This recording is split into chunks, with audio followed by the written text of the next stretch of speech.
Viva, o programa Conversa com a Beatriz está de volta e com certeza para aqueles que já nos acompanhavam anteriormente, devem saber precisamente de que é que nós falávamos. Nós trazíamos temas completamente diversificados e agora não vai fugir da regra. Mas nós somos da opinião de que quando uma coisa não está certa, nós devemos parar para recapitular e corrigir os erros que estivermos a cometer. E foi o que nós fizemos. Levou algum tempo, cerca de 2 anos, aproximadamente, não é? Há aproximadamente 2 anos. Isto exigiu de nós muito esforço, muito trabalho, muita dedicação, mas eu acho que valeu a pena e eu acredito que você vai concordar conosco. Este é apenas o primeiro programa, mas como você vê, nós estamos numa casa nova, estúdio novo, e o programa vem completamente repaginado. Nós vamos ter sempre um convidado e aqui com certeza só vêm convidados especiais, amigos, pessoas que nós não conhecemos, porque o que nós queremos é dar voz àqueles que não têm.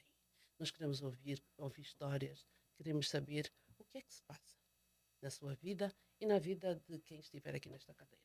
E se você quiser participar, é claro, também vai poder, porque nós vamos fazer tudo o que estiver ao nosso alcance para que você participe deste programa.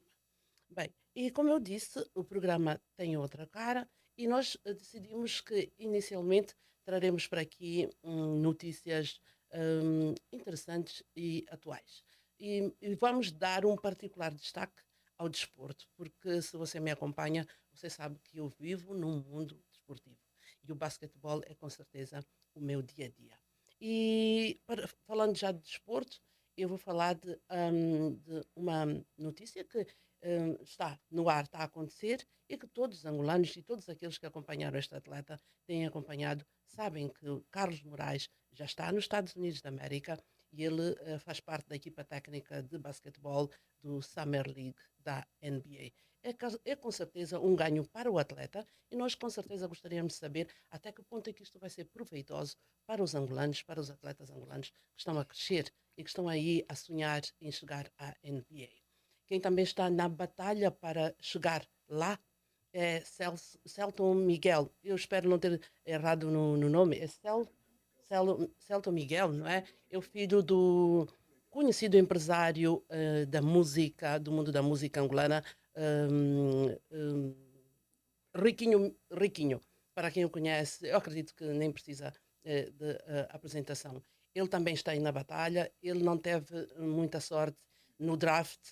Ele esteve lá a batalhar, mas não teve muita sorte no draft. Mas ele agora está a jogar também na Summer League.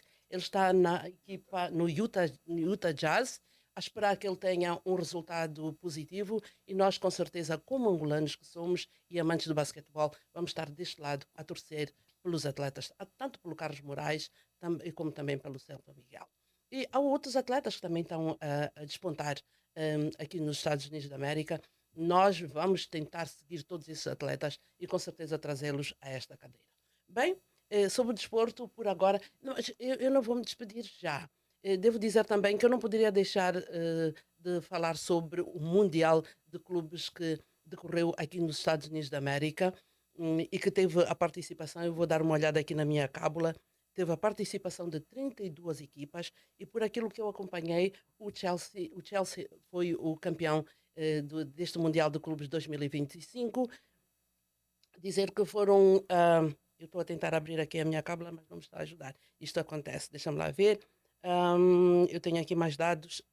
Este campeonato foi organizado pela FIFA e, como disse, teve a participação de 32 equipas e começou dia 14 de junho e terminou dia 13 de julho.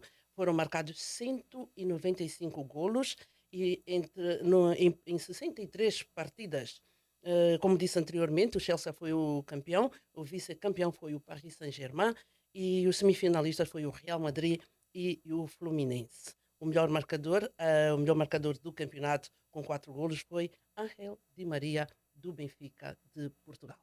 Bem, quanto ao desporto, é tudo por agora. Nós, como dissemos anteriormente, nós temos aqui um convidado especial. O microfone está a trair-me, mas, como sempre, eu tenho sempre aqui um toquezinho, alguém a dar-me um toquezinho, eu espero já estar direito. nós temos sempre um convidado especial e desta vez nós trouxemos o Abrão. Eu gostaria de fazer aqui um perfil dele, mas nada melhor que ele a falar na primeira pessoa. Conheci o Abrão, ou melhor, a minha família conheceu o Abrão, isso foi há cerca de 6, 7 anos, não é Em assim, torno Abrão? disso, em torno disso. 2018. 2018, não é? Pois, já. E foi assim, aconteceu do nada, não é? Do nada, não. Uhum. Acredito que foi um acaso divino. Um acaso divino, porque até o momento em que nos conhecemos foi um momento bastante desafiador. Nós tínhamos acabado de chegar aos Estados Unidos e vocês ouvir alguém a falar português e com um tom acolhedor foi de certo modo um acalento ao momento que estávamos a passar, aquela tristeza, aquela angústia de chegar num país diferente, com uma língua diferente, cultura diferente, e foi aquela bafurada de ar fresco que precisávamos na altura. Então, É sempre um prazer nós ajudarmos o próximo, porque à noite, quando vamos para a cama, não há melhor coisa que colocar a cabeça e sentir que prestaste um serviço positivo a alguém. Bem, falaste da tua viagem, da tua chegada cá aos Estados Unidos. Quando é que tiveste assim aquela ideia? Espera, antes de te perguntar, deixa-me dizer uma coisa. Antes de passar para o teu perfil, eu vou-te fazer uma pergunta que eu acho que para mim é realmente importante. Há uma passagem bíblica que diz que Abraão foi chamado para deixar a sua terra e chegar a Canaã. Consideras que já chegaste a Canaã? pergunta difícil. Pergunta difícil porque vou responder de uma forma que eu poderia dizer que é meio que complexa, porque Caná é onde você se sente bem, não é? Caná é onde você prospera. Há quem considere Caná, por exemplo, o país de onde saímos, que é Angola. Há quem considere Caná Portugal. Eu, por estar perto de pessoas que eu amo, que é a minha família nuclear, logo considero que eu esteja em Caná. Até que um dia descobrir que afinal enganei-me, precisarei mover-me para outras bandas. Mas em resumo, estou super feliz por estar nos Estados Unidos. Não é a condição de outros, logicamente, por eu ter meus filhos e minha esposa por perto, faz com que tudo isso seja uma aventura agradável.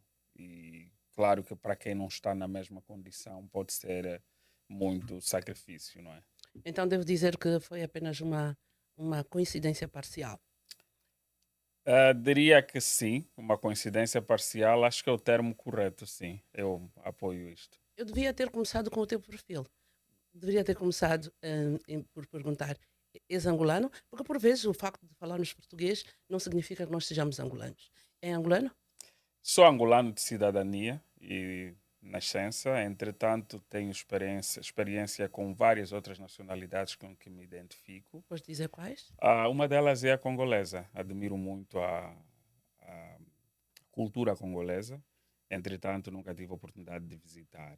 Mas, assim, nasci e cresci em Angola. Tive experiência em outros países, pude beber um bocadinho da experiência e da cultura de outros países. Mas, sim, revejo-me com a...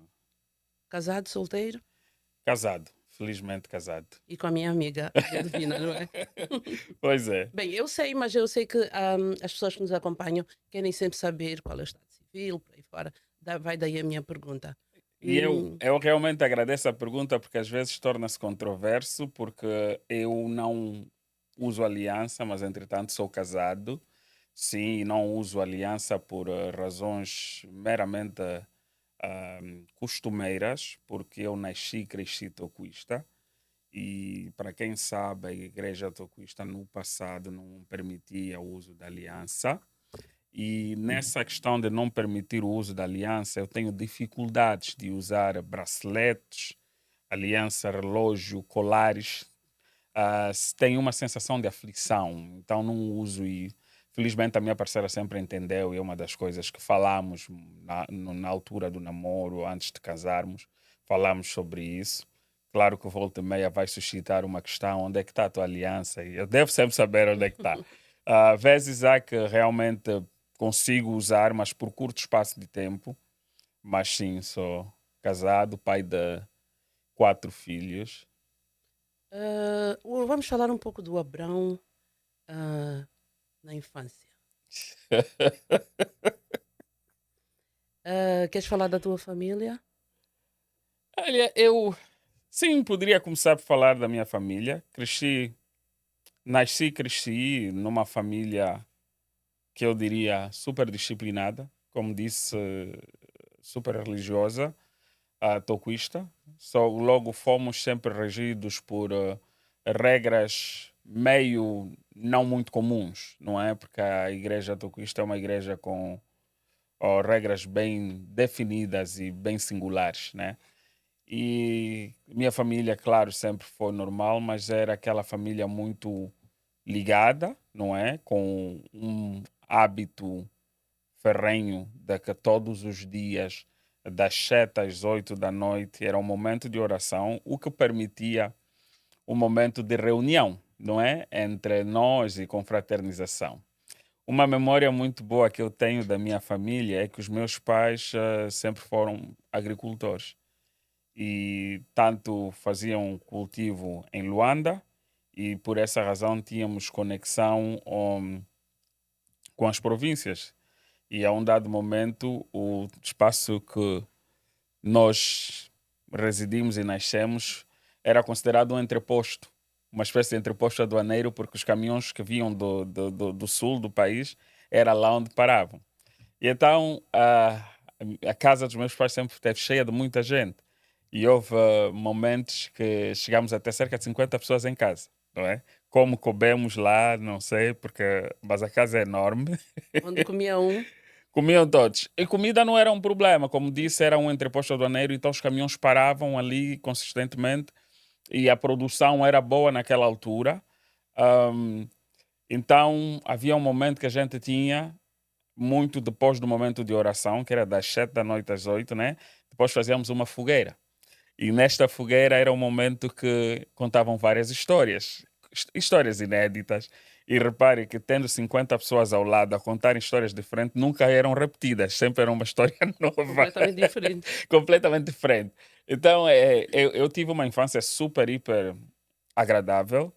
Meus pais sempre foram muito disciplinados, às vezes muito duros, ao ponto de, sabe, quando se é criança e o pai é muito duro, a criança às vezes questiona-se, será que realmente são meus pais? Porque não conseguimos distinguir quando é que é por educação, quando é que é exatamente por ódio. Para nós, o que não é a nosso favor, nós pensamos o contrário. Mas eles fizeram um trabalho muito grande comigo, conosco, com os meus irmãos. Quantos Continuamos irmãos? unidos.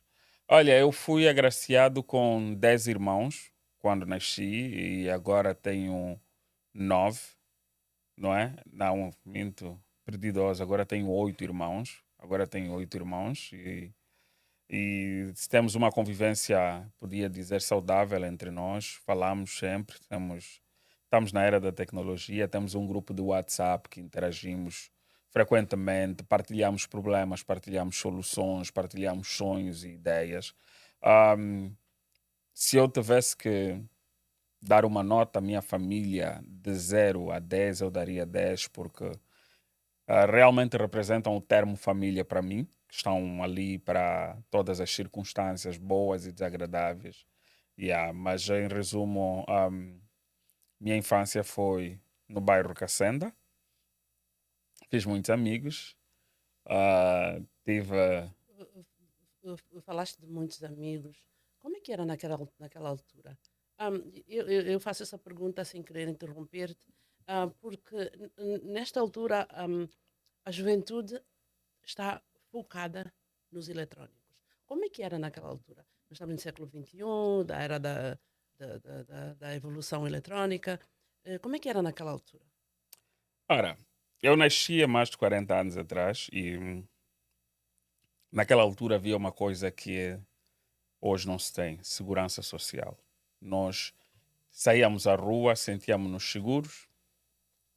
Se errássemos, a sociedade, o bairro, era forçado a nos reeducar, a nos endireitar. Até porque naquela altura o pai do vizinho era meu pai, não é? Exatamente. E havia mesmo essa obrigatoriedade, havia esse amor. E naquele tempo, se estiveres na rua não existe a ideia de que ninguém está a ver porque teu pai não está ao lado. Qualquer pessoa que te visse era capaz de te corrigir, era capaz de te puxar as orelhas até. E tu aceitavas isso naturalmente. Era cultura. Era cultura e o teu pai haveria de dar apoio, haveria de suportar tal atitude, porque eles consideravam, não é? E sentiam a vergonha do seu filho errar diante de outros. Os nossos pais sempre foram tão preocupados em mostrar uma educação exemplar que um cenário muito simples que eu me lembro, por exemplo, é quando o pai tem visitas em casa, ele está sentado à mesa e então você se chega assim à mesa, no canto da mesa, querer encostar ao pai e mostras aquela cara de que eu gostaria de ter um pedaço do teu prato. O pai Uhum. vai dar-te o pedaço, mas depois vais receber um bom Um bom corretivo, não é? corretivo, não é? Então os pais tinham essa vontade de mostrar que eu estou a fazer um bom trabalho no Na processo de educação dos educação meus dos filhos. meus filhos. Nós crescemos numa era em que faltar com respeito à mãe de outro é como se estivesse a faltar com respeito à sua própria mãe e o bairro todo ia em cima de ti. Nós crescemos numa era em que se um filho destratasse o seu pai, o bairro todo caía em cima de ti. O- Esses são valores que eu honestamente gostaria que regressassem. Não é? Que nós continuássemos a considerar a mãe do vizinho como minha mãe, a tia do vizinho como minha tia, a casa do vizinho como minha casa, aquela casa em que você vai bater a porta quando você não tem sal Pois e, é. e não és mal interpretado, mas sim alguém da família que está a vir buscar algo que está a precisar. Quem dera que esses Quem tempos dera. voltassem. E esse espírito era também institucional. Era institucional. Naquela altura, as instituições também davam aquele apoio social e comunitário, não é? Ah, isso é difícil de analisar isso sem estar um bocadinho na olhar para os regimes políticos que tínhamos na altura, que permitia essa socialização. A outra questão era que nós levávamos a crença de que se o meu vizinho estiver a sofrer, eu também estou a sofrer. E não eram conclusões acadêmicas, mas era claro que se o filho do vizinho passar fome, o que ele vai fazer é roubar. Vai roubar aonde? Vai roubar no próximo vizinho. Então era de todo interessante que garantíssemos que todos tivéssemos sucesso. Se um tio, um pai, uma tia visse um menino que não foi à escola, era só ele dizer: eu vou dizer ao teu pai. Aquele menino quase que procurava uma corda, porque saberia que o pai haveria de saber. E ele até podia agarrar naquele menino, levar pelos braços para apresentar aos seus pais. E o pai ia receber aquilo com naturalidade e agradecer o facto de que você veio me reportar um comportamento inadequado do meu filho. Mas hoje em dia notamos essa distinção de que se fores reportar um comportamento inadequado de um jovem, de uma criança, a Pode ser mal resposta não é interpretado. exatamente, a resposta não é das melhores. Eu realmente sinto saudades Mas o e que achas que está na base disso tudo? Dessa mudança? bom, eu vou parafrasear o meu professor, o meu professor alemão, né, no tempo da faculdade, o professor Klaus. Ele dizia que a única constância no mundo é a mudança, não é?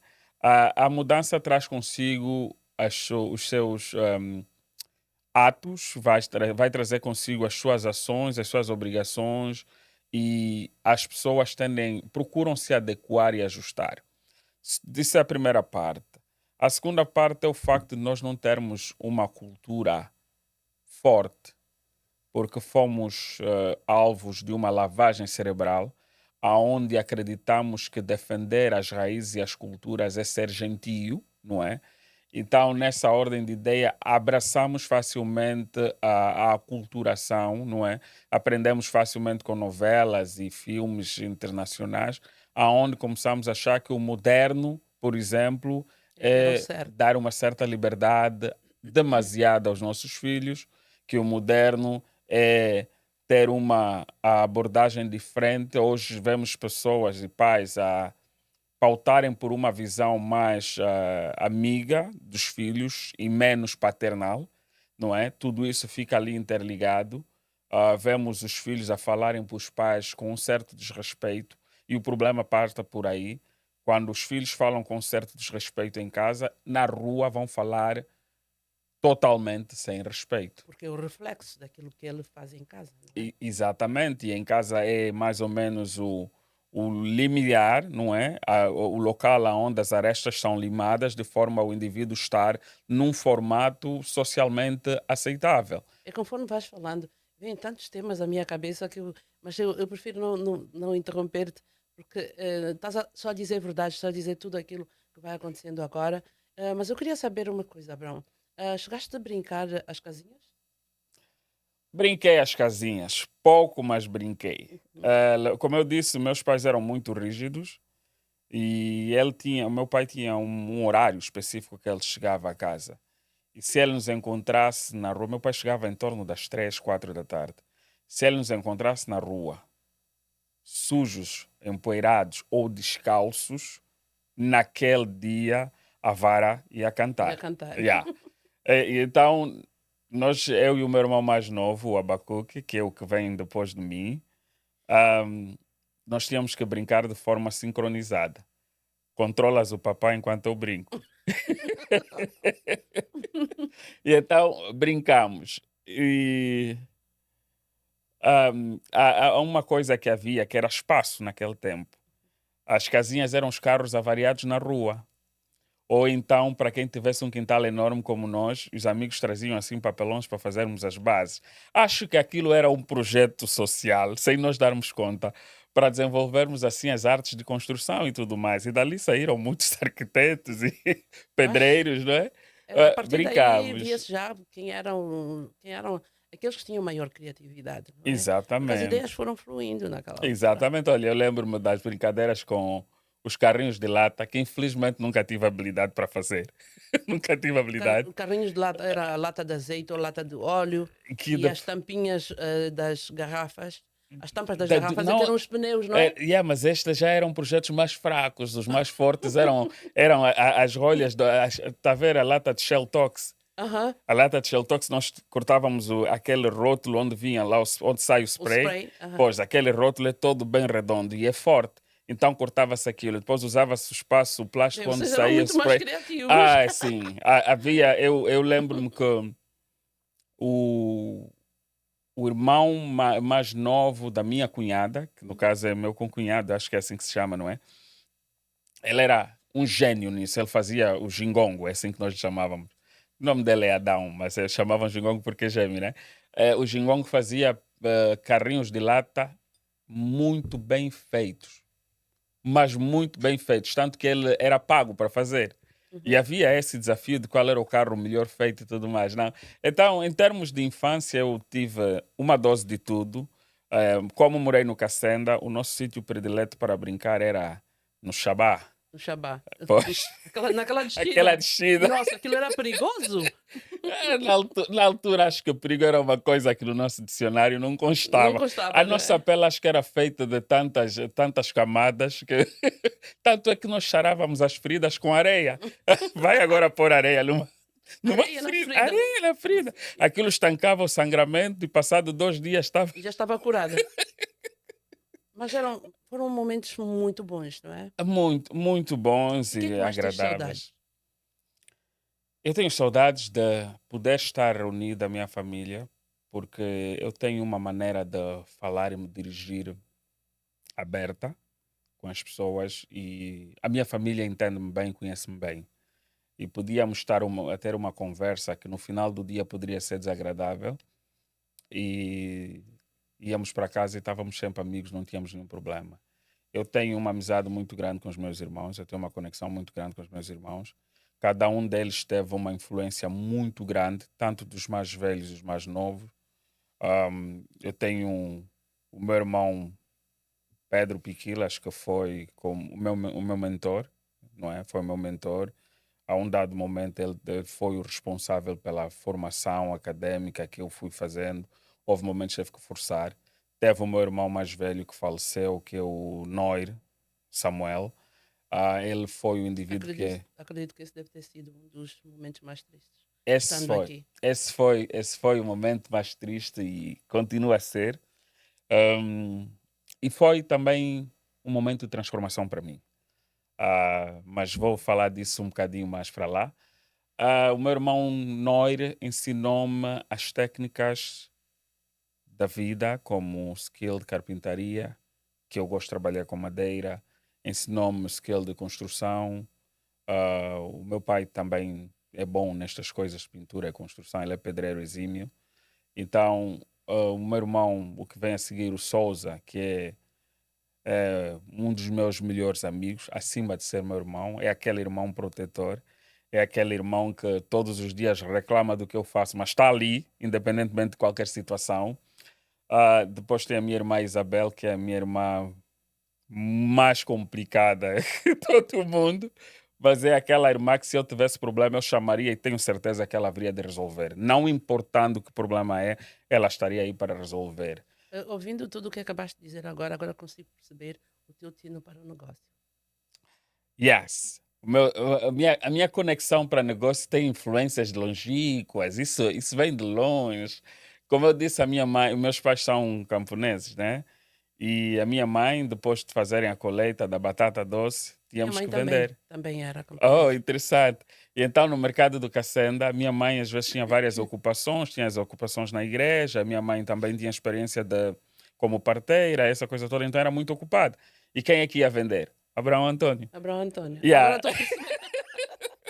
Yeah, eu ia vender e eu animava-me porque eu acho que eu vendia muito bem. E acho que o facto de estar entre as senhoras, claro que as tias no mercado ajudavam-me, não é? Quando era uma grande venda.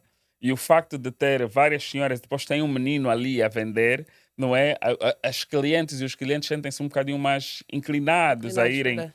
comprar. E eu vendia bem, E as tu tias. tiravas vantagem aí Eu deste tirava, lado. entendia a experiência, aprendi a lidar com as pessoas com diferentes tonalidades de voz, estado de humor e aprendi a receber ajuda, porque as tias ficavam ali para apoiar, para ajudar. Quando viesse alguém que quisesse comprar em grande quantidade, elas ajudavam com as contas, né? Depois dessa fase, eu vendi cadernos no mercado do Cacenda. Eu tive um primo que veio da província e do Kwanza Sul e depois esteve em Luanda e ele começa a fazer o negócio de vender cadernos, radiocassete, os DVDs, essas coisas todas. O Simba, ele vendia o Simba. Abraão, toda essa experiência de vida que tiveste, ajudou-te a recomeçar a vida aqui nos Estados Unidos? Mas antes de responder essa pergunta, eu queria saber, em que momento é que decidiste trocar Angola pelos Estados Unidos da América? Principalmente pelo facto de teres essa coesão, essa união familiar tão grande e tão forte. Então, o que é que te fez mudar? O que é que te fez escolher os Estados Unidos como o teu segundo país? Olha, meus filhos, meus dois filhos, o de 13 anos agora, de 11 anos, eles tinham alergia ao pó. Digo Oh, tinham porque já não têm. oh, E 2 vezes ao ano precisavam ir para a Namíbia para apanharem uma vacina que foi desenvolvida especificamente para eles, não é? E esta vacina fazia com que eles se tornassem saudáveis sem terem nenhum problema respiratório e tudo mais. Se eles não tomassem essa vacina, eles ficariam praticamente o ano todo com os narizes correndo. E felizmente pude suportar nos primeiros anos. O emprego facilitava na aquisição de divisas, mas depois o país entrou numa era de crise crise financeira financeira. e as divisas eram vistas, custavam os olhos da cara e para comprar precisava ser um herói. E ficou difícil para manter esse tratamento deles, ficou muito difícil.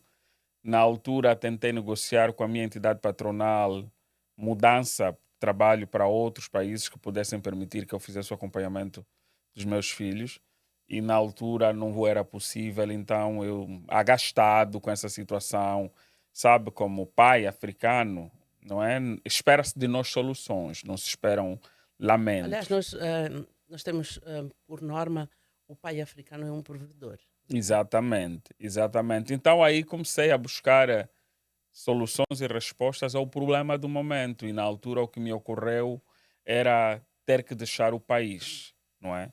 Ter que deixar o país por essa questão ligada à saúde, por a questão ligada à insegurança, não é? E por outras questões ligadas a certos projetos que eu fui responsável e que desenvolveram uma certa situação desagradável no país. Foi difícil o processo, Muito a mudança. muito difícil, deixar tudo para trás e a forma como nós chegamos. Bom, a imigração é um processo de aculturação e, de certo modo, foi um renascer para nós, porque imagine que nós vínhamos aos Estados Unidos e normalmente ficávamos em hotéis 5 estrelas, não é? Nós víamos aos Estados Unidos e frequentávamos a Disney. E quando chegamos como exilados, o que foi acontecer é que fomos num centro de acolhimento, no famoso shelter. E nesse shelter, eu lembro como se fosse hoje, nós fomos para o Salvation Army, que é um campo de basquetebol, não é? E nós éramos obrigados a sair de manhã para passar o dia fora e depois voltar no final do dia. Aquilo eram, na altura que chegámos, haviam na altura acho que cerca de quase 30 e tal famílias ali, não é? Nesse espaço. E dormíamos assim ao redor do campo de basquete. E naqueles colchões de campanha, não é? Aqueles assim bem, bem fino. Pois, isso foi um período de que me quebrou, para ser Uhum, honesto. ok. Quebrou-me, fez-me despir das vestes de angolano, porque o angolano é vaidoso. É. O angolano é aquele que diz eu E sou principalmente angolano, porque vocês já estiveram aqui em condições completamente de diferentes, frente. e vai daí o termo, né? O padrão de comparação é grande. Né? Exatamente. E depois era muito difícil para mim ter que olhar para a minha família e dizer-lhes vai estar tudo bem, tudo vai correr bem, vamos ter um bocadinho de fé. Meus filhos, felizmente, sempre foram muito fáceis de atravessar Adaptar-se a situações situações adversas, novas. não é? Mas talvez pela idade que tinham na altura poderia facilitar. Mas a minha esposa já tinha um bocadinho mais de dificuldade de encarar. O local em que nós íamos tomar o pequeno almoço era uma cozinha comunitária. Logo iam todo tipo de pessoas, não é? Desde todos os estratos sociais, pessoas doentes, pessoas saudáveis. Tanto é que a maior parte dos imigrantes, quando passa por essa situação, depois vai fazer o exame de tuberculose, costumava acusar positivo por estar exposto no mesmo ambiente com outras pessoas que têm este problema. Felizmente, são fases da vida, passaram, nós conseguimos ultrapassá-las até o ponto que conseguimos encontrar a primeira casa, que a gente conseguiu alugar com apoio do Estado e tudo mais, e fomos nos reerguendo, retomar a escola. E estamos hoje numa situação que podemos dizer, graças a Deus, tomamos a decisão e estamos bem, estamos felizes. A saúde dos meus filhos é de louvar, nunca os vi doente. E quando sentem-se engripados, a única coisa que os médicos dizem é: beba água. Beba água É só e isso. descansa. Então, é onde eu vejo o grande Valeu a pena. ganho, que valeu a pena, e o facto de estar num país em que a minha filha não precisa ser simpática com ninguém para ter que conseguir um emprego. Eu não tenho que ir pedir favores a ninguém para poder pôr os meus filhos à escola. Eu não tenho que corromper ninguém para ter os meus filhos a estudar. Eu não tenho que corromper ninguém para conseguir um emprego. Não tenho que corromper ninguém para conseguir ter algum documento social, algum documento público, por exemplo, alguma identidade. Isso tudo faz-me sentir que valeu a pena o sacrifício. E para ser honesto, se fosse necessário fazer 2 vezes, eu voltaria a fazer. Farias, não te arrependes. Nem um bocadinho. Abraão, o que é que aconselhas? Bem, este é um momento muito, digamos, sensível para se falar em imigração, mas o que é que aconselharias? Eu não vou deixar de fazer essa pergunta. O que é que aconselharias a alguém que tenha como plano de futuro deixar o país e escolher, digamos que, ou os Estados Unidos ou qualquer outro país? O que é que achas que a pessoa deve fazer? Hum, em primeiro lugar, eu acho que a primeira coisa seria, com certeza, respeitar as leis e as regras do país. Qual é a tua opinião? A pergunta que me fizeste tem duas vertentes. Uma, a decisão de sair ou não sair. Eu advogo, e não é porque eu estou aqui, mas advogo que Angola é o país que nos nasceu e o país que nos criou, mas, entretanto, não tem condições cívicas, não tem condições morais para se criar uma família, para se criar um filho. Não tem segurança, não é? As instituições são fracas e, sem medo de causar algum ultraje a alguém, quem pode sair que saia. Quem pode sair que saia. Eu lembro-me do tempo em que o país estava mais ou menos a caminhar para o desenvolvimento que se augurava na altura, aonde eu via o desenvolvimento nas camadas mínimas. Eu lembro-me de ter uma empregada doméstica que a certo momento demitiu-se porque decidiu que ia começar a viajar para comprar mercadorias fora e vender no país. Então, quando isto começa a acontecer, você consegue perceber que há algum equilíbrio e a riqueza está a ser distribuída. Mas depois, o país tornou-se numa utopia onde nem aquele indivíduo que era considerado operário em termos salariais, não é? Porque nas classes salariais tens o operário como uma média baixa, vamos assim dizer, já nem se conseguiam tirar férias, por exemplo. Nós há um tempo atrás tínhamos essa cultura de que vamos fazer 2 viagens por ano. E era normal, fazia-se num abrir e fechar de olhos. E qualquer pessoa E conseguia qualquer pessoa fazer isso. conseguia fazer. Eu orgulhava-me de ver pessoas que, de certo modo, não ganhavam muito, mas conseguiam organizar a vida. O acesso aos suportes financeiros era possível. Hoje em dia não existe nada disso. Hoje em dia tu não tens um serviço de qualidade. Quase todas as famílias podiam ir se tratar à Namíbia, que é o país vizinho, porque podiam ter acesso às divisas, hoje não conseguem. A pergunta é, se você cai doente hoje, você vai se tratar aonde? Que nível de educação você vai dar aos seus filhos se até hoje, por exemplo, prioriza essas pessoas que estudam no exterior? Então não é só uma questão de escolha, opção, é uma questão de sobrevivência. Sair de Angola é uma questão de sobrevivência. Agora, do outro lado, existe uma campanha, não é, difamatória, onde tentam demonstrar que quem imigra a única coisa que faz é lavar pratos e ter trabalhos vergonhosos, vamos assim dizer. Ahm, Sem desprimor Sem dessa desprimor atividade, não dessa é? Porque atividade. todas as profissões são importantes. Bastante. E para dizer que eu, por ter experimentado todas estas profissões, sinto-me à vontade para poder falar delas e não ser apontado o dedo, porque eu experimentei elas. Não é? Fiz o trabalho eu trabalhei com idosos, onde eu cuidava de idosos a um dado momento, e cuidar de idosos envolve tudo, cuidar da higiene e tudo mais, não é? A levar as compras, a fazer um acompanhamento. E foi muito desafiador a mudança, tendo em conta o nível de vida que eu já tinha Tiveste exercido anteriormente. anteriormente. Mas o ser humano tem uma capacidade muito grande de adaptação. O ser humano consegue ser o que ele quiser, contando que ele descubra as motivações que lhe levem a fazê-lo. E então, E que principalmente não se limitem. não se Que limitem. tentem sempre descobrir as suas Isso, capacidades escondidas, não e é? isso é o mais importante, porque nós viemos para aqui, imaginemos, se você não falar a língua, logicamente, o acesso a empregos de maior qualificação vai ser mais difícil por causa da comunicação, não é? Você não terá nenhum problema em começar por baixo, continuar a investir em ti, capacitar-te e chegares a um nível aceitável. E é isso que aconteceu. Eu hoje em dia olho para a imigração como realmente uma oportunidade de renascer e recriar, refazer e tudo mais, certo? E nisso, a escola é uma forma muito boa de te capacitares e desenvolveres, o que te vai criar posições melhores.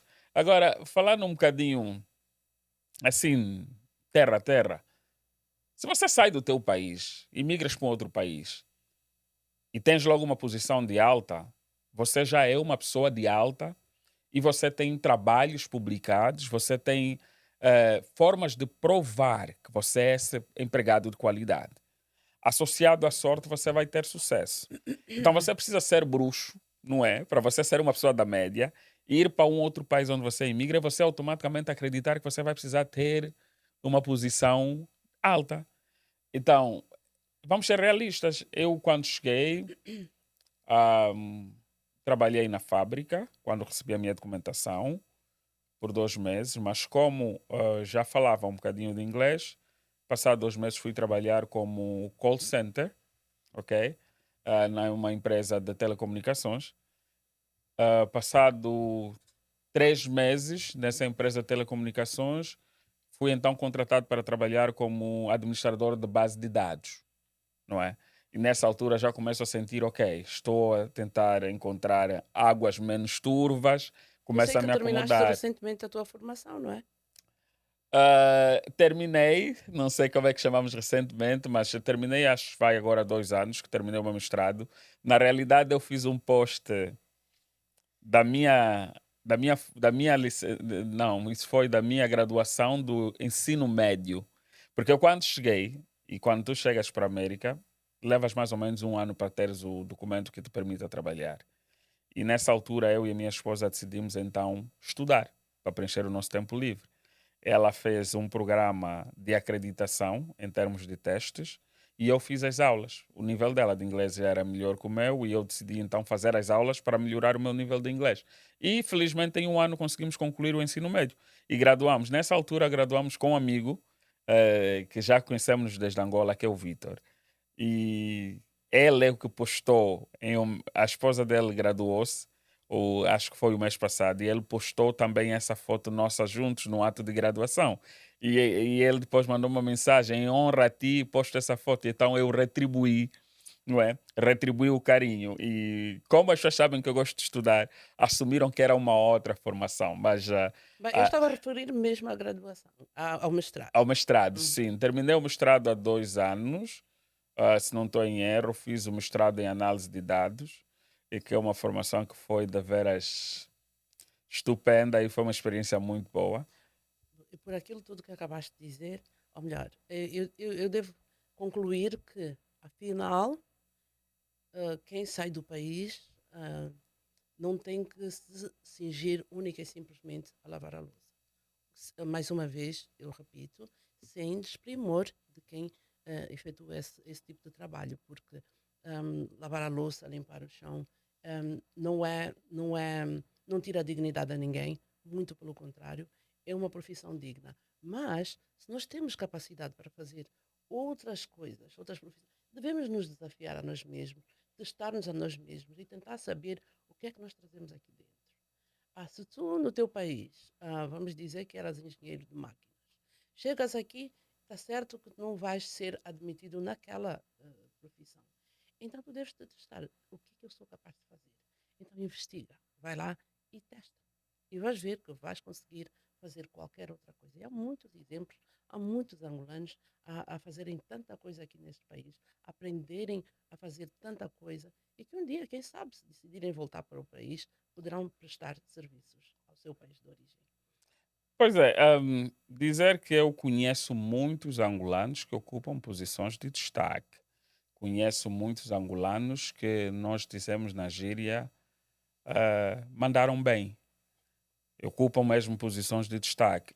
Mas isso nunca é acompanhado com sorte, é acompanhado com entrega, formação, capacitação e muita, mas muita queda. Muita queda. As pessoas caem, levantam-se, continuam a caminhada. O que é necessário é ter foco. O que é necessário é saber já onde é que queres ir. A grande vantagem da imigração, durante aquele período que você tem da ah, adaptação, você pode pegar qualquer caminho. Eu vi amigos que foram engenheiros informáticos, hoje trabalham em logística. Eu vi amigos que eram médicos, hoje trabalham em construção e ganham muito dinheiro. Eu lembro-me agora que estava a ter uma conversa com outros imigrantes por aqui e havia a conversa, e esta questão que apresentas é super interessante porque há sempre uma questão analista de que quem faz um certo trabalho tem menos importância ou qualidade que alguém que faz. E não é realmente o facto. Estávamos a falar e alguém perguntou-me, Abraão Antônio, diz-me, se eu tivesse que trabalhar agora, onde é que me aconselharias a trabalhar? E a minha resposta foi, se quiseres fazer dinheiro, vai à fábrica ou vai à limpeza. E olha a minha resposta. Se quiseres fazer dinheiro, vai à fábrica ou vai à limpeza. Mas é para fazer dinheiro. Por quê? Porque eles te permitem fazer várias horas extras, não é? Mas se quiseres criar alguma carreira, ter algum sossego, menos esforço, procure uma área que te agrade e que você possa crescer, não é? Em termos de carreira. Então existe essa distinção e para dizer que pelo menos aqui nos Estados Unidos, contando que tenhas um emprego, uma empregada de limpeza vive com a mesma dignidade que um diretor de uma empresa. Eu, quando cheguei, o primeiro choque cultural que eu tive foi ver a senhora que estava a limpar o chão do Main Medical. No final, ela entrou num Range Rover, não é? E isso que causou-me um choque. Repare que é a senhora que estava a limpar o chão, que há instantes atrás havia me ofendido porque eu pisei o chão molhado e depois fui pisar o outro, eu distraído, porque estava o telefone. E por isso é que eu não me esqueci da senhora. Mas Até porque o depois, sistema financeiro dos Estados Unidos da América facilita que com qualquer certeza, um conduza o carro dos seus sonhos, com desde que certeza. consigas trabalhar para cobrir As suas as despesas. suas despesas. Aqui, Não é? para parafrasear, para dizer que não estou a me referir como um carro como um elemento de Comparativo, valor, digamos. mas estou a falar, por exemplo, daquilo, porque acaba-se medindo a qualidade de um emprego, de um Pelo salário, carro que conduzes às não vezes. pela capacidade de aquisição, pela Oh, capacidade de compra, uhum. não é? E nós, como angolanos, sabemos que os famosos Range Rovers eram carros para os chefes, né? Os que nós chamamos o pai grande, não é? Sendo papai grande, e quando vês aqui um cabola como eu, poder comprar um carro como este, também posso me sentir pai grande. Até porque conduziste um Range Rover logo nos primeiros anos, quando cá chegaste, não Olha, é? conduzi, que foi uma experiência não muito agradável, mas eu estou feliz porque foi um sonho, não é? Foi um sonho, foi um objetivo, mas não foi necessariamente uma experiência agradável e nem foi inteligente, para ser honesto. Hoje, sabendo o Os que eu custos foram sei, grandes, não é? os custos foram grandes, a experiência foi negativa. Para ser honesto, eu acabei vendendo o carro avariado, porque comprei um carro de alta gama em segunda mão, não é? O Ranger era de ocasião, não era novo, e a um dado momento o motor foi à vida. E o custo Hum, de reparação era outro carro normal. Era um outro carro normal novo. Uau. Então acabei decidindo vender o carro pelo preço que eu ainda tinha por pagar o banco. Saí-me bem nisto porque não saí no prejuízo, não é? Mas sabendo o que eu sei hoje, eu hoje advogo as pessoas para comprarem carros funcionais. Eu hoje advogo as pessoas a comprarem Carros práticos. carros práticos que lhes tenham utilidade. Porque eu comprei o Range Rover, mas se eu quisesse fazer um Lyft, se eu quisesse fazer Uber, se eu quisesse fazer entregas, por exemplo, só de combustível que aquele carro me levava nem sequer compensava o tempo que eu haveria de gastar, não é? Então não teria lucro nenhum. Hoje eu comprei, por exemplo, devido aos meus negócios, eu comprei, uso uma carrinha que eu acho que é intermédia e é básica e responde à necessidade que eu tenho. É funcional. É funcional, por exemplo. A carrinha é um meio de trabalho, não necessariamente um meio de sustento E de da ostentação. ostentação. E quando eu comprei o Ranger, na altura eu não tinha a maturidade que tenho, não é? E comprei nessa Até porque perspectiva. qualquer, eu não diria angolano, mas eu diria um imigrante, um estrangeiro, enfim, quando vem para os Estados Unidos, quer viver, digamos que, o sonho americano, não é? Não que seja, eu não diria a 100%. A tendência é querer conduzir aquele carro que o Will Smith conduzia, aquele carro que a J-Lo conduz, coisas por Yeah. aí. Nós chegamos aqui, ou alguns de nós chegam aqui, e têm essa ilusão. Mas é E às interessante, vezes. isso remete-nos ao nosso princípio de conversa, que era Uhum, exatamente Caná, não é? uhum, Para muitos chegaram a Caná, para muitos já alcançaram estar aqui a viver o estilo de vida que estão a viver, é o apogeu para eles não almejam coisas melhores. Mas isso é tudo fruto da pouca informação e formação aham. do sistema americano, porque o que eu Sistema venho financeiro, financeiro principalmente. americano, sim. Porque o que eu venho a constatar, muitos de nós estamos a ostentar, conduzimos carros extremamente caros e não temos poupanças. Que é a primeira quebra do salário, automaticamente perdemos tudo, nos endividamos 3, 4, 5 vezes mais e não evoluímos. Ok, aparentamos estar bem, mas entretanto estamos pobres, não temos sequer, se o salário atrasar um dia, estamos falidos, temos que pedir dinheiro emprestado aos amigos para tentarmos manter o Para combustível pagar desse carro. aquela prestação ou para Então, pagar o é a combustível. mesma, é o mesmo estilo de vida que nós tínhamos em Angola, que vivíamos de salário a salário, mas entretanto a pergunta é, qual é o objetivo se você emigrou para ter condições de vida melhores, não é? Condições de vida melhor. Você procura conseguir alcançar coisas que você não conseguiu alcançar. E na América, a realidade, o que conta é quanto você tem para sobreviver sem precisar de alguém, não é? Desde que Falando assim tenhas o teu emprego. rapidamente. Tens o teu emprego, poupas o teu dinheiro, consegues te manter. E agora, na fase em que nós estamos a ver cada vez mais essa nossa mente empobrecida, não é? Que temos carros de 15, 20, 30 mil dólares e amanhã temos uma emergência com um advogado, não temos 3 mil dólares para pagar o advogado. E depois temos que recorrer ao apoio da comunidade para apoiarmos entre nós. Eu Uhum. haveria de aproveitar e dizer que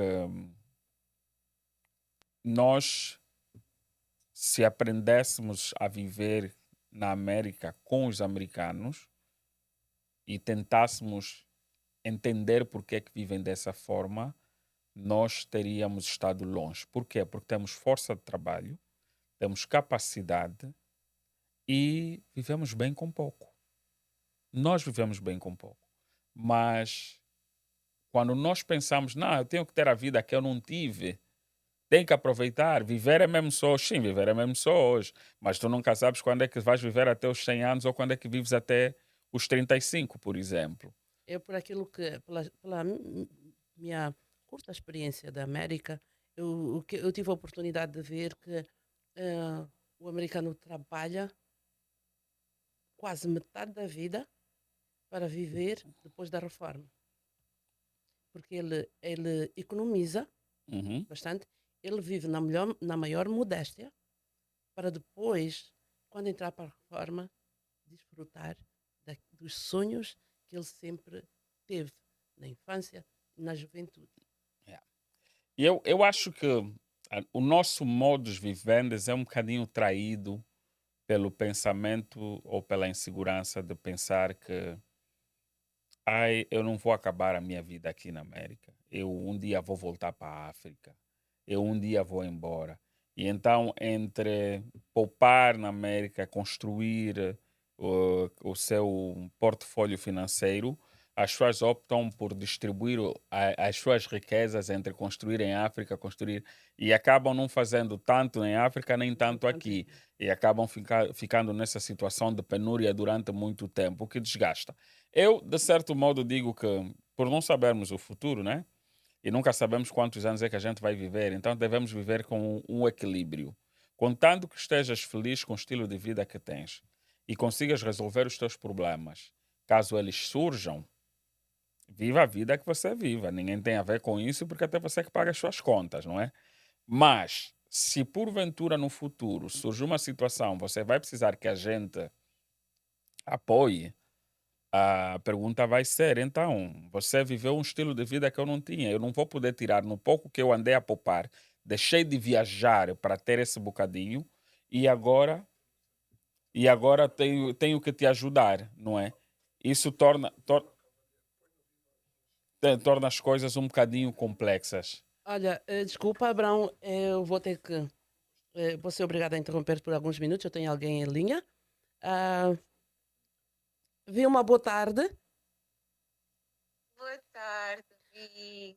Olha, Eu nós tô- estamos aqui a gravar estou a gravar o meu primeiro programa, a conversa com a Beatriz, e o regresso, claro, né? Porque já o programa já existia, e eu acredito que deves ser acompanhado. Então já sabes que esse telefonema é bem-vindo, estás mesmo no meio do programa. E como tens alguma Oh, experiência de América, olha, eu estou aqui sim. com alguém até que tu conheces, o Abrão. Eu estou aqui com o Oh, Abrão. que máximo. Aham. Então, nós estávamos a falar de como viver na América e tiveste uma experiência, digamos que relâmpago, aqui na América, e eu acho que consegues Sim. dar alguma, digamos, algum incentivo à juventude e aquelas pessoas que vêm para aqui pela primeira vez. O que é que, que achas que alguém que escolhe a América para viver, qual seria o primeiro conselho? Olha, primeiro, Beatriz, parabéns. Eu estou muito feliz pelo programa ter regressado, tornado. Abraão, um forte abraço.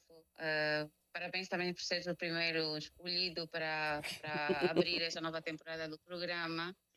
E para as pessoas Obrigado, que escolhem Vilma. a América, assim como eu escolhi para passar uma temporada, portanto, é um país dos sonhos, mas também com muitos desafios.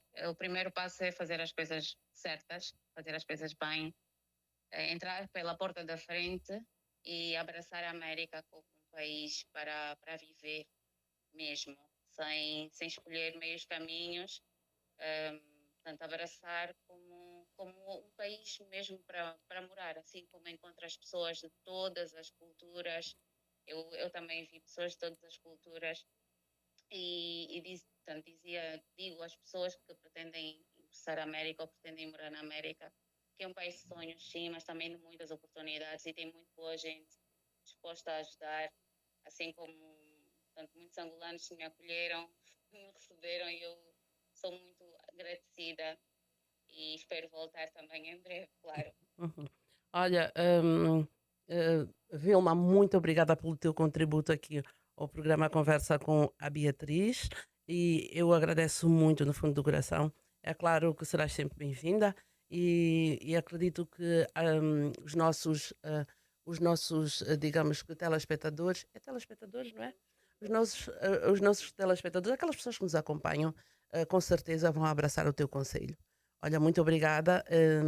Dá um beijinho à nossa bebé, não é? E desejo-te muita saúde, com certeza, e a tua família também.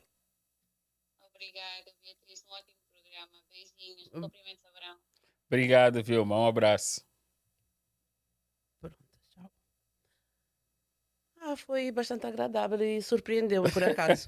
Eu não Mas, contava, não é? pois é, e acho interessante o contributo dela. Ela diz que é um país de De oportunidades e oportunidades. sonhos. Isso. Agora, isso remete novamente como você vai identificar essas oportunidades. Você precisa criar ah, um formato de desenvolvimento pessoal, não é? Você precisa ir identificando aquilo que te agrada e que você pode se capacitar para alcançar essa barreira. Eu digo capacitar não, para não ser entendido que eu esteja a falar de formações acadêmicas unicamente. Não, falo de capacitar, que é o facto de você aprender alguma coisa que te torna uma pessoa melhor do que você é no hoje. Quando falas em capacitar, é por exemplo, para nós angolanos é muito. Eu não sei se por nós sermos um pouco vaidosos, quando nós falamos de carpintaria, são poucas as pessoas que vão aderir.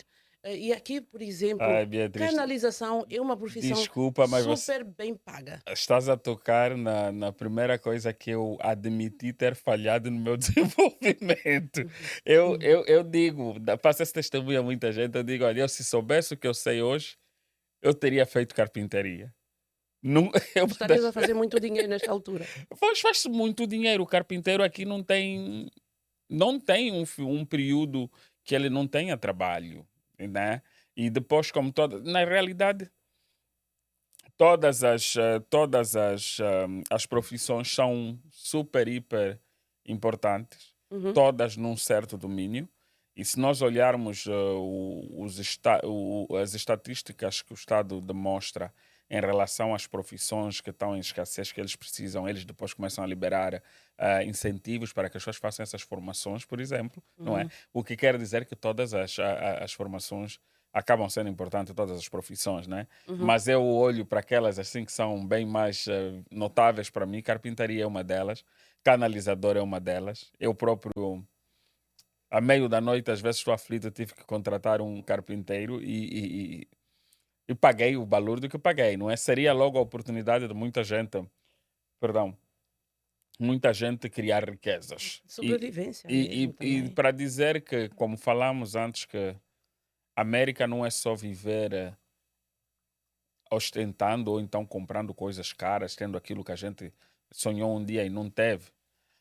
Também a América é teres a possibilidade de desenvolver e poder criar riquezas, não é? Por isso é que falamos também da parte economia, da parte salvar, da parte poupar, porque é uma forma de criar riqueza, é uma forma de criar investimentos. E Uhum. quando tens o skill, quando tens uma capacidade Capacidade. que alguém precisa te pagar para você exercer esta É verdade. atividade ou usufruir desta tua capacidade, então você é uma pessoa rica. É.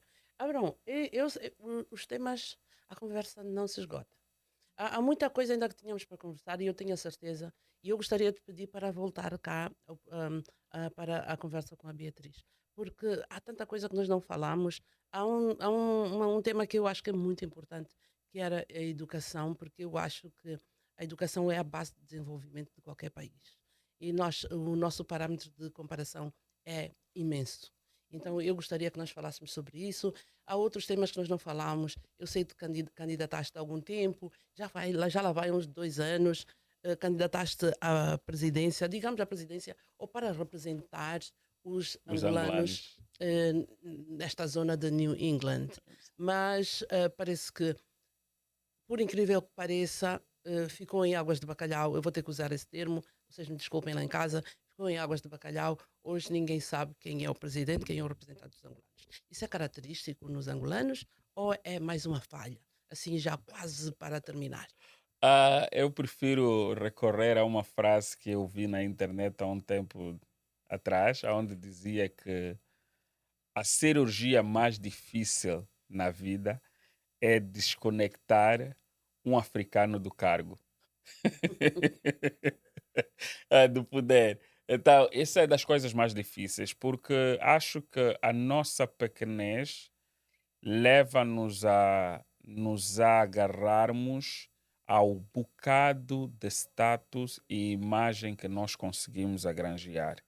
Com garras e unhas, com Com tudo lá tudo. dentro, e se necessário for, até visitamos casas noturnas para manter o Bem, cargo. aí já estás a pegar pesado. Não, eu estou apenas a dizer aquilo que é cultural, não é? Uhum. Por isso é que até nós, eu sou angolano e Também não podemos nos esquecer disso, não podemos fingir que essas coisas não não existem. vamos fingir que não Possivelmente se devem fala das existir, talas, mas não, fala-se. não, porque nós estamos Mas as, realmente. mas as talas funcionam. Bem, deixa-me lá ver. Está mais alguém aqui a ligar para mim? E olha quem está a ligar para mim. Alô, boa tarde. Boa tarde. Eu falo com a Ludovina. Sim. Bem, Ludovina, muito bem-vinda aqui ao programa Conversa com a Beatriz.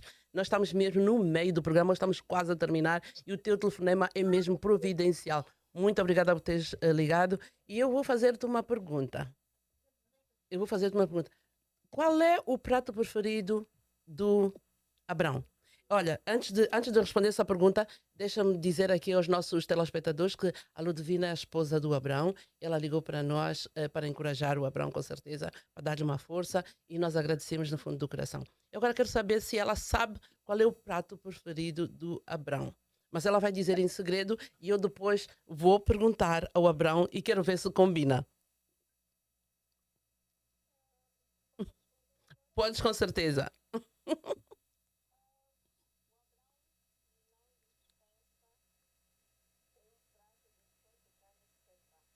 Ok, ok. Uhum. Uhum. Ok. Tá bom, vamos lá ver se acertaste, ok? Abrão, qual é o teu prato preferido? O que é que não dispensas? Olha, depende muito do momento. Uhum. Vamos dizer, se for. Não, aquele prato especial. Pois depende do momento, é o que eu ia dizer, mas eh, num sábado, vamos assim dizer, um Uhum. sábado à tarde, eu estou em casa, Uhum. um bom fungo misto, não De é? Fons de. Carne seca ou peixe Boa, seco. acertou. Yeah. Eu, go- Olha, acertaste. eu Conheces gosto tanto bem. da carne seca que tive que Uhum. aprender a fazer. A carne seca, já E fazes a carne seca faço aqui. carne seca aqui. Bem, pronto. Olha, Ludovina, Eu ganho muito da obrigada. imigração. Muito obrigada pela tua participação. E queres deixar uma mensagem aqui ao Abrão, já assim, já para de passagem dizer que tivemos uma conversa muito agradável. Queres deixar uma mensagem aqui ao teu esposo, ao teu lovely husband? Ah, eu queria dizer ao Abraão, não digo como esposa, mas digo como mulher.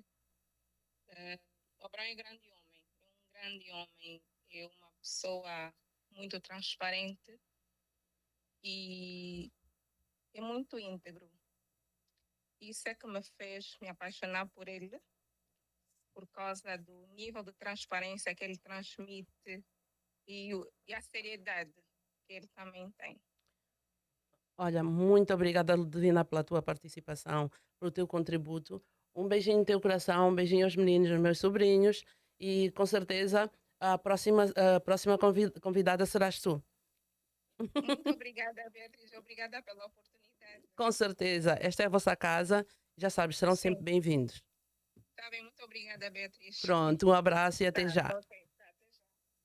Então, você já viu, amigo telespectador? Se Isso era parte quiser do roteiro. participar se quiser participar aqui do programa, ligue para nós e nós com certeza vamos dar-lhe voz do mesmo jeito que fazemos com os nossos convidados aqui no estúdio.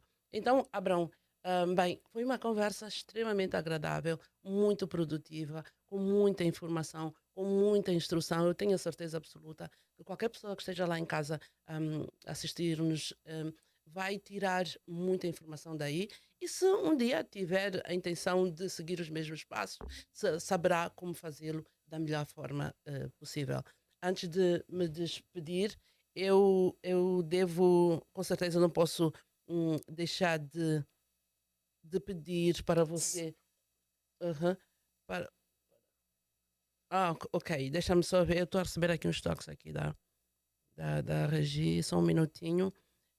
Eu tenho que dizer que nós estamos nas diversas plataformas de comunicação social. Já vou deixar o Abrão deixar os seus cumprimentos, até porque ele recebeu umas palavras muito doces da esposa e ele vai ter oportunidade para isso. Deixando de dizer que você pode encontrar-nos no Instagram e no YouTube, e pode também assistir os programas Playoff Podcast, Playbook Podcast com o Lionel Bom Despacho, o Jojo Deschanel, acredito estar a ler da melhor forma, e o Israel Musela. Você não vai perder.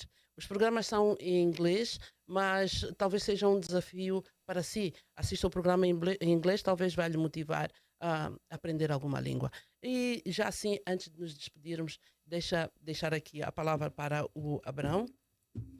Uau! Eu seria muita gente para agradecer, mas e para saudar, eu vou tentar encurtar, vou saudar a minha esposa e agradecer as palavras encorajadoras e a admiração constante. É recíproco. Eu valorizo muito a cooperação e a colaboração que temos e faz com que eu me permita poder dedicar em outras coisas que possam, de certo modo, dar e criar a imagem que o Abraão Antônio possui. Mas queria encurtar essa mensagem para aproveitar também falar de um projeto que nesse momento estamos a trabalhar, que Boa, eu já ia mesmo pedir que fizesses. pois nós estamos numa fase com bastante incertezas, com muita insegurança em relação à imigração e temos tido pessoas a desaparecerem, não é? E digamos desaparecer porque são levadas pelas autoridades e ninguém sabe onde elas estão, onde encontram-se, e às vezes precisamos levar 3, 4 dias, às vezes uma semana, para ter alguma informação, porque eles levam o tempo que levam para atualizar as informações online nos portais e tudo mais. E isso tem sido grave e causa um pânico muito grande. E com a preocupação nisto, eu e o António Marques, que é um desenvolvedor web, nós então desenvolvemos uma aplicação que se chama Immigration Emergency. Esta aplicação vai ser lançada oficialmente no dia 22 de julho nas plataformas Apple e Google Play. Essa aplicação tem exclusivamente a possibilidade de registarmos pessoas de emergência ou contactos de emergência e que com um simples clique nós conseguimos mandar uma mensagem para o número de pessoas que a gente registrou. A aplicação vai permitir registrar 10 pessoas e tanto uma destas pessoas pode ser o advogado, pode ser membros da família, podem ser amigos, por exemplo. E ao fazer um clique, a gente automaticamente manda uma mensagem que vai dar a localização e o aplicativo vai gravar um certo tempo de conversa, de áudio, não é? Que vai poder ficar registrado a interação no momento e a família consegue entender exatamente o que é que aconteceu, o que é que se passou. E com esta localização, facilmente conseguimos identificar qual é a unidade policial em que a pessoa foi levada. Então, já facilita a localização da pessoa, porque isso tem sido um desafio. As pessoas são levadas e nós não sabemos onde elas se encontram. Às vezes, só 72 horas ou uma semana depois é que conseguimos saber. Há casos ainda que não conseguimos e precisamos ter que ir contactar, bater a porta aos senadores, que é para facilitarem, não é, a localização das pessoas. E olha que esse é um desafio que não somos só nós, pessoas singulares, não é? Ou organizações non-profits que encontram, os advogados têm a mesma dificuldade. Então, esta a aplicação vem ajudar nessa situação e A por isso é esperar a razão. a esperar que ajude, na realidade, e é de louvar essa iniciativa e a esperar que isso ajude muita gente. E- Antes mesmo de fecharmos, Abrão, eu queria que falasses um pouco, ou melhor, que falasse um pouco da tua empresa, a empresa que tu tens, que criaste aqui e que tem ajudado muita gente. Queres fazer? Ah, Aproveita esse momento. a- as Vende aí um. empresas, e obrigado pela oportunidade, as empresas têm exatamente a capacidade de resolver um problema. E a primeira empresa que eu criei foi uma sociedade, inicialmente, com um amigo, Vitor. Nós criamos a Abravic, que é uma empresa que tem a grande missão de facilitar o envio de coisas para Angola de forma contentorizada, não é? Ok. E nós enviamos alegria, nós enviamos amor. Porque as pessoas estão aqui muitas das vezes isoladas da família que está em Angola e elas têm a oportunidade de enviar o carinho em forma de bens e às vezes resolver de forma saudável as necessidades que as famílias têm. E nós fazemos essa conexão, nós fazemos essa ponte. A empresa chama-se Abravic. Fora essa empresa, nós temos a John Detailing, que é uma empresa que faz limpeza de interior de viaturas, restaura pinturas e faz proteção de viaturas, não é? Que também tem uma parte que é ligada à limpeza comercial. Há alguns meses atrás lançamos a empresa Switchland, que é uma empresa que vem então agir como intermediário na aquisição de fundos para financiamento de empresas. Um dos desafios que nós temos como empresários, não é, é o facto de não entendermos os meandros da aquisição de fundos ou de financiamento quando é uma empresa nova. Então a Switchland vem apoiar, vem dar apoio, vem educar as pessoas, os empresários nessa linha de trabalho e intermediamos a atribuição de créditos ou de financiamento. E um dos pacotes que nós temos é uma linha de crédito, que é um cartão que lhe permite, por exemplo, 12 meses a 18 meses sem poderes pagar juros, apenas pagas aquilo que você deve. Então são estes os projetos que temos. A Switchland é que vai albergar o projeto Immigration Emergency, que é vulgarmente chamado e-immigration, não é? Ah, então, é nessa senda. Nós olhamos para ao nosso redor, a nossa comunidade, olhamos para aquilo que nós temos e vemos, ou identificamos os problemas e criamos as soluções. E uma das soluções foi também essa, a licença que estamos agora à espera, que é para termos o serviço de envio e transferências de valores entre o país, entre Angola e os Estados Unidos. Ok. Muito obrigada, Abraão, por ter estado aqui. Já sabes, a porta não se fecha. Nós contamos contigo numa próxima oportunidade. E eu vou deixar aqui, como disse no princípio, se não disse, vou dizer agora. Este é um dos dias mais felizes da minha vida, porque depois de fazer televisão durante 25 anos, eu volto ao ecrã, volto à comunicação de uma forma diferente e eu sinto-me completamente feliz. Eu estou realizada. Então, um beijinho a todos aqueles que nos têm acompanhado e já sabe, esteja aí conosco, vá ao Instagram, ao YouTube e procure a conversa com a Beatriz. E já sabe que você vai ter acesso a muita informação e com certeza vai conhecer histórias como a do Abrão. Então, um abraço a todos, já sabe, fique conosco, fique com a conversa com a Beatriz.